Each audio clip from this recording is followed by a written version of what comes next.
बाबा नंद और अक्रूर जी की बातचीत होती है। कंस ने मुझे कृष्ण और बलराम को लाने के लिए भेजा है। माँ ये बात सुन रही है, रसोड़े में काम कर रही है मैया यशोदा मैया। जैसे ही सुना कि कंस ने कृष्ण और बलराम को बुलाया तो माँ संयमित सोच रही है हम भेजेंगे ही नहीं। लेकिन तभी बाबा नंद की और अक्रूर जी की गुप्त जो बात हो रही है, बाबा नंद से अक्रूर जी कहते हैं, बाबा नंद आपसे तो कुछ छुपा नहीं है, वैसे भी कृष्ण और बलराम वसुदेव के पुत्र हैं। जैसे ही कन्हैया ने सुना, कन्हैया ने अक्रूर जी का हाथ पकड़ लिया, काका इसके आगे कुछ मत बोलना, अगर मेरी मैया ने कहीं सुन लिया तो गजब हो जाएगा, इसके आगे कुछ मत बोलना काका, ये तुमने क्या कह दिया। उधर यशोदा मैया कब की इन बातों को सुन चुकी थी। जैसे ही माँ ने इस बात को सुना कि कन्हैया मेरा बेटा नहीं, हाथ से जलपान के पात्र छूट गए। माँ तो बेहोश होने वाली थी कि कन्हैया कन्हैया पुकार के दौड़ी। क्या कहते हो अक्रूर जी, क्या कहा आपने? एक बार कहा सो कहा, अब दोबारा मत कहना। कौन कहता कि कन्हैया मेरा बेटा नहीं है? किसने कहा? अरे ये भ्रम होगा आपको, मैंने इन हाथों से अपने नन्हे से कन्हैया को पाला है, मैंने चलना सिखाया है। अरे तो माँ भी बोलना नहीं जानता था, पूरा ब्रजमंडल जानता है कि कन्हैया को मैंने अपनी गोद में पाला है। कौन कहता है कि मेरा बेटा नहीं है? कन्हैया अपने नन्हे नन्हे हाथों से मैया के आंसू पोंछ रहा। मैया मैया शांत हो जाओ, चाहे पूरी दुनिया कह रही हो पर मैं तो नहीं कह रहा हूँ। अरे अक्रूर जी की बातों को हृदय पे मत लगाओ मैया। यशोदा मैया गुस्सा होती है, परेशान होती है, उस भाव का वर्णन कौन कर सकता है। चाहे कुछ भी हो जाए अक्रूर जी, मैं अपने कृष्ण बलराम को अपने नेत्रों से आज तक मैंने ओझल नहीं किया, इनको कभी अपने नेत्रों से आज तक ओझल नहीं किया। आप कहते हो कंस के पास भेज दो, क्या मुझे नहीं पता है? उस दुष्ट कंस ने जब से मेरा कन्हैया ने, जब से मेरे लाला ने जन्म लिया है, तब से एक घड़ी भी चैन से नहीं रहने दिया मेरे लाला को। कभी किसी दैत्य को, कभी किसी राक्षस को कितना संकट भेजा मेरे लल्ला पर, और आप कहते हो मैं जाने दूंगी? मैं बिल्कुल नहीं जाने दूंगी। बलराम कलेजे का टुकड़ा, घनश्याम नयन का तारा है। बलराम कलेजे का टुकड़ा, घनश्याम नयन का तारा है। ये कहीं नहीं अब जाएंगे, ये कहीं नहीं अब जाएंगे, बस मैंने यही विचारा है, बस मैंने यही विचारा है। बलराम कलेजे का टुकड़ा, घनश्याम नयन का तारा है, ये कहीं नहीं जाएंगे, बस मैंने यही विचारा है। चाहे कुछ भी हो जाए, मैं अपने कृष्ण और बलराम को एक क्षण के लिए भी अपने से विलग नहीं कर सकती। जैसे मैया यशोदा ने रोना प्रारंभ किया, कुछ एक गोपियों को पता लगा, पूरे ब्रजमंडल में रात में ही एक खबर फैल गई कि एक अक्रूर जी आए हैं, वो हमारे कृष्ण और बलराम को मथुरा ले जाने वाले हैं। रात्रि में ही गोपियों ने मैया यशोदा के भवन को घेर लिया। नन्हे से कन्हैया मैया यशोदा को समझाते हैं, माँ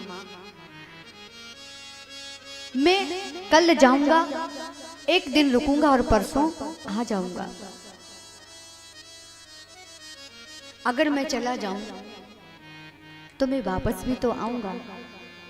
और माँ तुम अपने हृदय को ये पीड़ा क्यों देती हो? चाहे सारा संसार कुछ भी कहे, पर मैं तो तुम्हें ही जानता हूँ माँ। तुम चिंता मत करो माँ, मैं जाऊंगा, एक दिन रुकूंगा, परसों लौट आऊंगा। मेला देखने तो जाना है, और आज तक मैंने मेला भी नहीं देखा। कन्हैया बातें बना रहे हैं अपनी मैया से। माँ कहती है कि मैं एक क्षण के लिए भी तुम्हें नहीं अपने से दूर कर सकती कन्हैया। आज मैया को नींद नहीं आ रही है, कन्हैया आज योग माया से कहते हैं। अपने नन्हे नन्हे हाथों से कन्हैया थपकी देते हैं माँ को, क्योंकि कन्हैया जानते हैं कि आज की रात अगर सो गई मैया तो सो गई, क्योंकि आज के बाद मेरी यशोदा मैया कभी नहीं सोने वाली। आज के बाद मैया कभी सोएगी नहीं, क्योंकि मैं इन सबसे परसों की बोल के जा रहा हूँ, मुझे तो बरसों नहीं आना है। रोना तो कन्हैया भी चाहते हैं, लेकिन कन्हैया अपने हृदय पर पत्थर रख लेते हैं, अपने हृदय को पाषाण बना लेते हैं, रोना चाहते हैं। नन्हा सा कन्हैया आज मैया के गले में बैया डाल के रोना चाहता है, लेकिन कर्तव्य की कसौटी बहुत कड़ी होती है। जो कर्तव्य के पथ पर चलता है वो कभी अश्रुओं में नहीं भीगता है। कन्हैया स्वयं को ढाढ़स बनाते हैं, माँ को आज सुलाना चाहते हैं।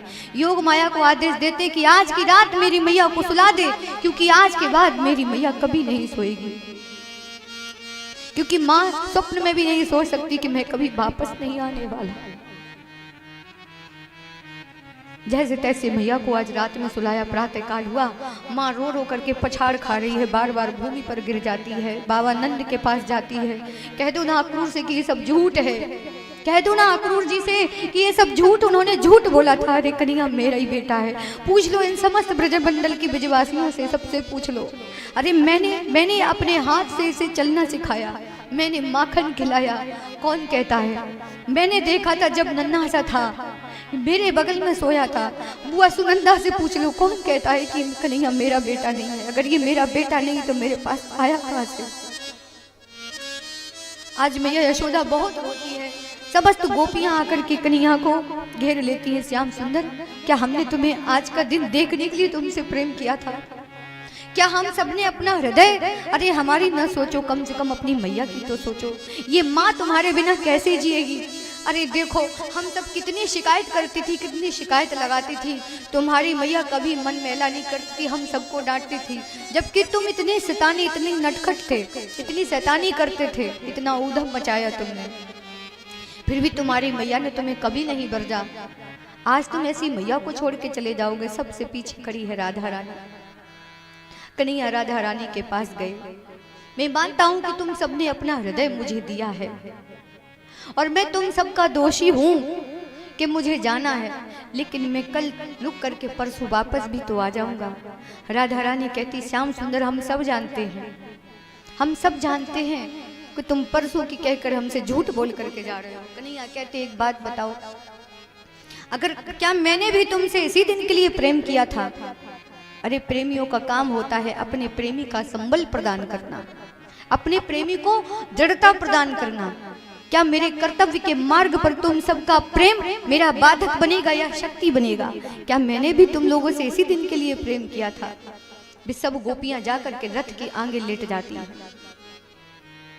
कन्हैया एक एक करके सबको उठाती हैं, अपने हृदय से लगाते हैं। कन्हैया सबको समझाते हैं। जब बार बार समझाया तो छोटा सा गोप, छोटा सा ग्वाला, 2-3 ग्वाला रोने लगे, कन्हैया हम भी साथ जाएंगे, हमने तो तुम्हारे बिना जीना ही नहीं सीखा है, अगर तुम जाओगे तो हम भी तुम्हारे साथ जाएंगे। बाबा नंद ने कह दिया, 1-2 गोप ग्वाले उंगली नहीं छोड़ते कन्हैया की, उंगली पकड़ ली, हम तुम्हारे साथ ही जाएंगे चाहे कुछ भी हो जाए। अब सोच करके देखिए भक्तों, हम सबने कल की कथा में मात्र 1 घंटे भगवान की बाल लीलाओं का दर्शन किया, कथा सुनी, तब हम सबका हृदय भगवान के प्रेम में प्लावित है।